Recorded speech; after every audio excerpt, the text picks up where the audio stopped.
Jadon Sancho is really, really good at football. This is probably a statement of the obvious, but for those of you who maybe don't follow the Bundesliga regularly, it is worth stating just how good he is. So with players in Europe's top 5 leagues who've played over 1,100 minutes this season, Sancho is 24th for goals plus assists minus penalty kicks.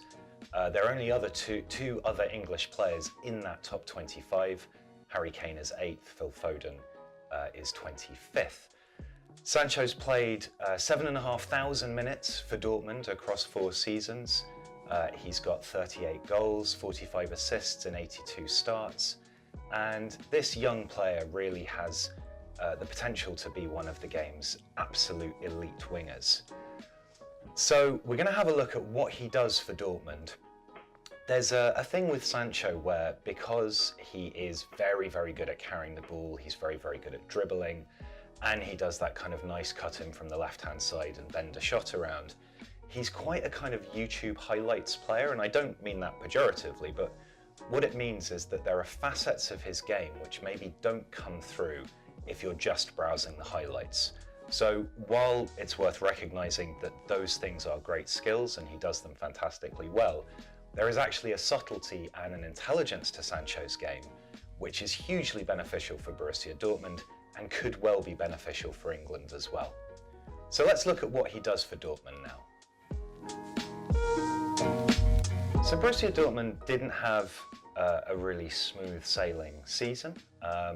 Lucien Favre was dismissed in mid-December, Edin Terzic came in, but despite that, Sancho has continued to excel, and as Rafa Honigstein points out in a piece in The Athletic, which is really worth reading, he came up big, particularly towards the end of the season, with goals in the Pokal against Leipzig, and also 2 goals and 2 assists in the final 3 games that pushed Dortmund back towards Champions League qualification. So Dortmund are kind of quite a tactically flexible team under Terzic and Favre before. They played a variety of different systems, 4-3-3, 4-2-3-1. Sancho has tended to play either on the left-hand side as a winger or the right-hand side as a winger.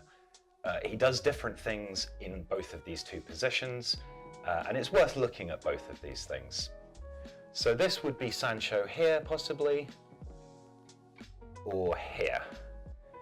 And if he's on this side, what we expect to see from him much more is, if we select a nice colour here, we expect to see these sorts of runs in here or in here, and he has the ability to carry the ball in field and then curl, oh, that is not what we want to do, and then curl shots into this sort of area as a kind of classic inverted winger. If he plays on this side, on the right-hand side, he's more of a sort of touchline stretching winger who will go around the outside and deliver crosses, but he's also perfectly capable of driving towards the centre. As we've said before, Sancho is really, really good at carrying the ball. He's an excellent dribbler, progressive carries as well, so carries that beat the man and advance the ball either into the penalty area or 5 yards towards the opponent's goal with each carry. He's fantastic. And this is particularly effective for Dortmund in counter-attacking transitions. So let's have a look at the board here. Let's assume that Dortmund are defending a corner. So the opposition are all up in this sort of area. Generally speaking, they'll be quite high up the pitch. It's going to be slightly messy, but we'll do it anyway. And Sancho, we'll have him as the left winger here, will occupy this sort of space. So the ball comes in and it's cleared out nicely. And what Sancho's then able to do is he's able to carry the ball. And he can take it infield, he can take it up the pitch like this, and he has really, really good close control, really good dribbling. His ability on the ball with the balance, the switches of direction is exceptional. And that's the kind of YouTube highlight stuff that we're talking about. But what's crucial about Sancho is that when he moves with the ball, he has incredible awareness of where everybody else is. So he's not just a head down, carry it, dribble towards the opposition goal and kind of figure out what's happening as he's going along. he'll constantly be looking up. So Dortmund have obviously got Erling Haaland up front, and Haaland is very, very good at making runs into the box in this sort of area or from this sort of position here. And so when Sancho is running, what he's always looking for is where is this run coming from and where's it going to end up? And that means that if Haaland starts to make this run across here, let's say the offside line sort of here, then Sancho's going to come back inside and he's going to play across this way so that Haaland's then got a nice angle to run into. If Haaland starts going directly through the centre, Sancho will take it wide and then he'll look to get right across to the byline and pull it back. The point with this is that obviously in transition, broken play, counter-attacking, having somebody who's really fast and really good at dribbling is important, but end product is more important. Getting the ball away from your own goal only serves half a purpose, but because Sancho is incredibly aware, because when he's dribbling, he'll look down at the ball, but then he'll be looking up and he'll be scanning around, he often turns these opportunities into actual scoring opportunities rather than just breaking away from play. There's a couple of other really important things that Sancho's good at, so we'll look at those now. If we get the opposition back into more of a sort of standard defensive pose, and again, we'll leave Sancho here on the left because that's probably where he's at his most dangerous because of that joint ability to pass but also to shoot. There we go, I think that's probably enough opposition. Sancho's really, really good at changing the angle of an attack. And again, this comes from this awareness, this positional awareness and intelligence that I was talking about before. So if you're a player like Sancho here and you know that you can beat this man, either by going outside or coming in field, there is a temptation just to beat him and then kind of hit it into what we called in a previous video, the corridor of uncertainty. Now obviously that is dangerous, but what Sancho's great at doing is pausing. So there's a really nice kind of combination here with a player who's incredibly dynamic with the ball at his feet, but also unafraid to stop, take a moment, whether that's fronting a defender up or even once he's beaten the man, so that he can then release the pass with exactly the right weight to exactly the right kind of direction. So there was a goal where he assisted where he's out here, he's got the ball like this, and he carries it infield here. Now obviously there is a shooting opportunity for him in this direction, but there's also a good run here. Now the opposition have defenders here, so a straight pass like that, it's not going to be massively effective because there's a good opportunity these guys can close down. Similarly, a shot like this, it's a fairly low percentage effort when you've got defenders there. But because this player here makes a really intelligent run like that, even as Sancho is moving infield at some considerable pace, he's able to stop, check, and then change the angle of attack so that the ball is played through to this player here, who's then able to get a shot off and score. And that's the kind of movement coupled with the ability to recognize the game situation around him and the technical ability to execute that pass that makes Sancho incredibly dangerous in tight spaces. There's a similar example, this time it's against Borussia Mönchengladbach, and Sancho's actually out on the right-hand side. Jude Bellingham is here, Haaland's about here, and Gladbach are actually in a pretty good defensive posture at this point in time. So Sancho carries the ball in field like this, and he sees that Bellingham is advancing, and what he does is he plays the ball actually slightly behind Bellingham, which draws this player in as Bellingham has to kind of stop and check. Sancho continues his run, takes a return pass here from Bellingham. These two defenders actually react really quickly and really well here. And again, this is where Sancho stops, pauses. Rather than shoot in a low percentage effort where the goalkeeper's quite close up and can block, he then makes a return. Oh no, let's get rid of that. He then makes a very cute little pass through here. Haaland makes this run. All of the Gladbach defenders are taken out of the game. The goalkeeper's on the wrong side of the goal because he's fronting up to Sancho, which is exactly the right thing to do. Boom, goal. And it's a really, really lovely piece of play. Quick feet, quick thinking, and fantastic execution. And again, the point here is that Sancho gets himself into a really good position to do the sort of thing that we expect from him, which is to score great goals. But because he's such an intelligent player, he recognises in that moment that actually shooting is not the right thing to do, and is able to execute a really cute little pass through a couple of defenders and set somebody else up for their shooting opportunity. So Sancho has this bag of tricks, right? He can carry the ball at pace, he can dribble, he can beat defenders, and it looks fantastic. But actually what we're dealing with here is a player who is an exceptional all-round creative player. He can score, but his assisting is often predicated on a really intelligent understanding of his teammates' movements, their position, the speed that he has to put on the pass, the weight, so that the ball is in the right area when his teammate gets there.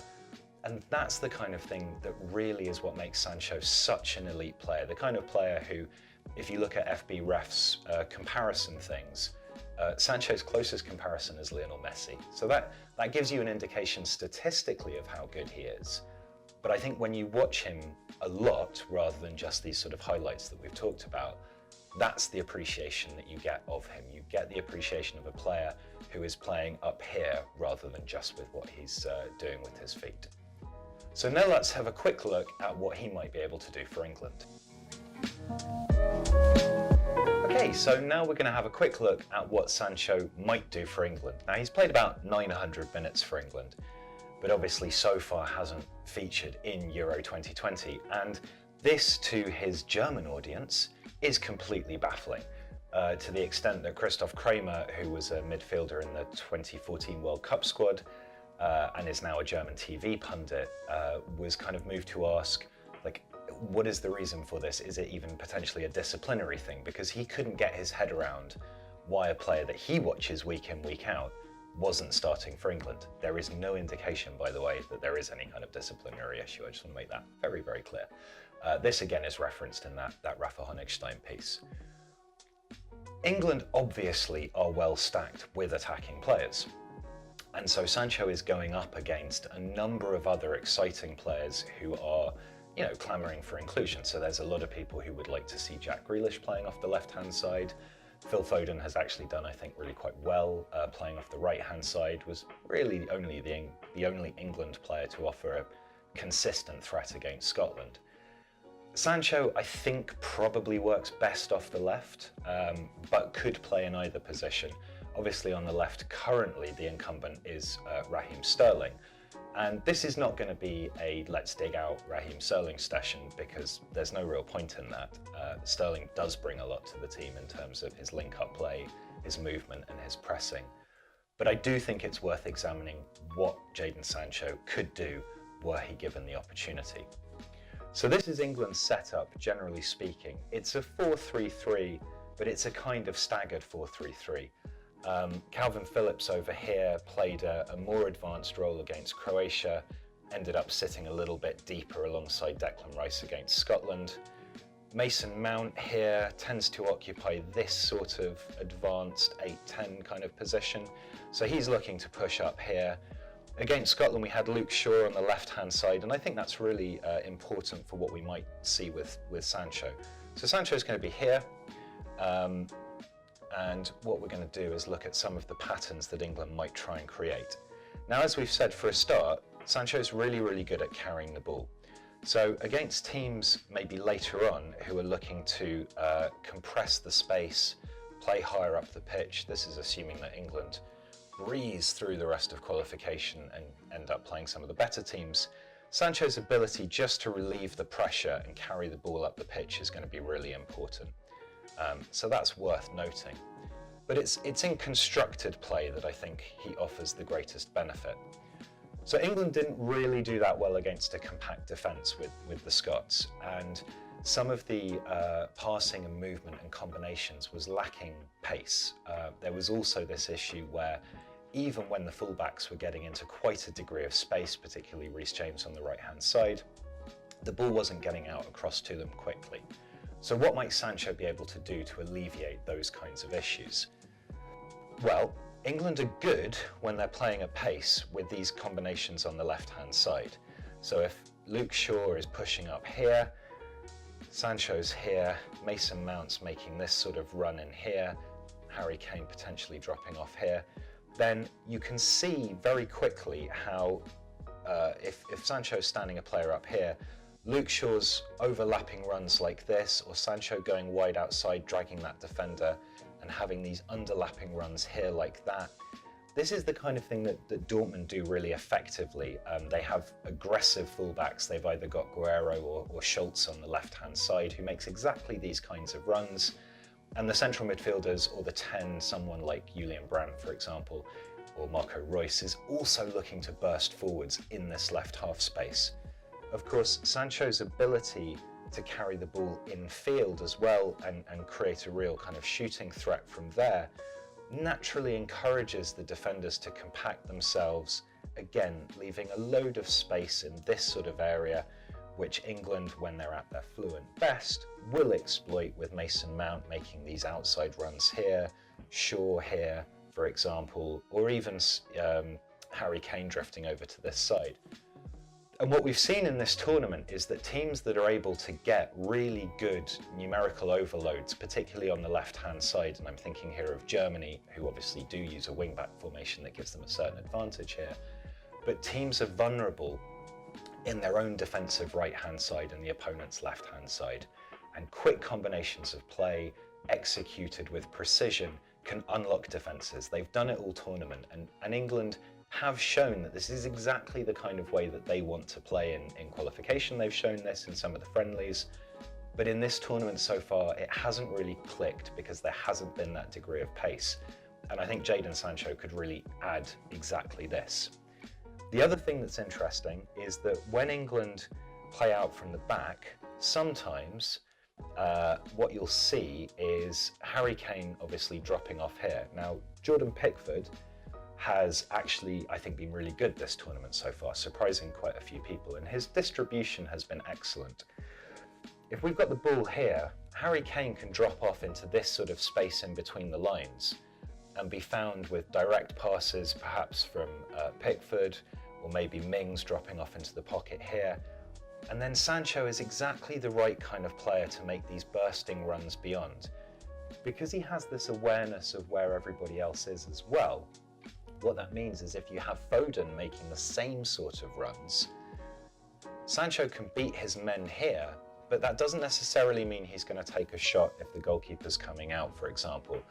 He's got the awareness to then square the ball to Foden, who's going to be able to hit it with his left foot.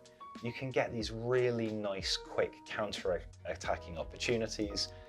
And Harry Kane, who has been fairly peripheral this tournament, but we have seen for Spurs his ability to drop off and release quick runners in behind with an exceptional range of passing. And again, Sancho's natural inclination is to be able to do that. But at the same time, if we're playing a bit shorter, let's get rid of some of these. So Kane is still here receiving the ball, but the defensive line is perhaps a little bit more aggressively set and trying to close down. Sancho can drift out here. Kane can play this sort of pass, and then Sancho's got the option either to go round the outside or to come infield, where Mason Mount is going to be making runs that bisect and create exactly the kind of cutback pass that Sancho really thrives off, or potentially even Foden coming back into the game here. And this is the point with Sancho. What you're not going to get just, and I hasten to add just, is a player who will take the ball to feet and run. He will add that drive and dynamism. He will get fouled, he will take players on, he will do nutmegs, everyone will get excited and get up out of their seat. But you also have this end product. And England, particularly with Foden, Mount and Kane, have the kind of technical players who can execute quick combination play that Sancho would really thrive in. With an overlapping attacking left back, whether it's Luke Shaw or Ben Chilwell, you've got the sort of player who will make underlapping or overlapping runs to create those numerical overloads in the left half space that Sancho thrives on. It seems like there is a really clear tactical argument here for letting Sancho play on the left-hand side and just seeing what he can do. Now, with the caveat, as we've said before, he's up against Grealish, he's up against Sterling. England are well stacked in this position. He could play on the right-hand side instead of Foden, but that would feel a bit harsh on Foden, who I think's been really, really good. So I suppose really we should celebrate the fact that we've, got a player for England who is this talented, who can do all of these sorts of things. And if Gareth Southgate gives him the opportunity, I think what we'll see is the sort of player that the German audience who watch Jadon Sancho week in, week out for the Bundesliga are well aware of. Not someone who is just pace and flicks and skills, but an incredibly intelligent, positionally aware player who could be the missing piece for England on the left-hand side. So that's Tifo IRL. Thank you very much for joining us. If you've enjoyed this video, please like it, comment on it, and subscribe to the channel. Continue to support what we're doing, and we'll bring you more content across the Euros and beyond. Thank you very much.